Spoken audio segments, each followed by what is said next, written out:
خبر په 22 ولایتونو کې د ورښتونو او سیلابونو وړاندوینه شوې. نور حال را سره په ویډیو کې وګورئ او زموږ ډیوه کلیک چینل در سره سبسکرایب کړئ. په سلامونو هرکلی کوم.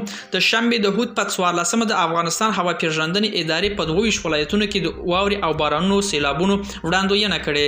د ادارې یو اعلامیه کې راغلي چې د ورښتونو او سیلابونو په سالنګون، سربیره، په هرات، بادغیس، فاریاب، جوزجان، فراه، سرپل، غور، اروزګان، زابل، دایکنډي، غزني، بامیان، میدان وردګ، لوګر، پکتیا، خوست، کابل، پروان، بغلان، پنجشیر، کاپیسا، ننګرهار، لغمان، نورستان، کونړ، تخار او بدخشان ولایتونو کې اټکل شوې ده.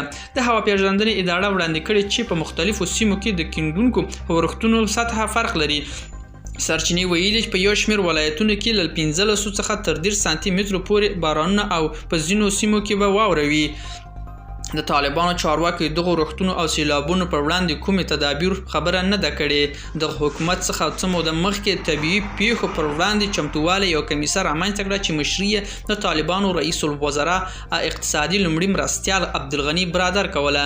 دغه کمیسیون تر اوسه د طبیعي پیښو له زیانمنو سره مرسته په اړه څه نه دي ویلي. ملګرو، دا وه زموږ چمتو شوی ویډیو. که ستاسو ویډیو په اړه کم نظر پیشنهاد لرئ، موږ سره په کومنټونو کې شریکولی شئ او د لا ښکلو ویډیوګان له موږ سره پاتې شئ. تر بیا ښې چارې.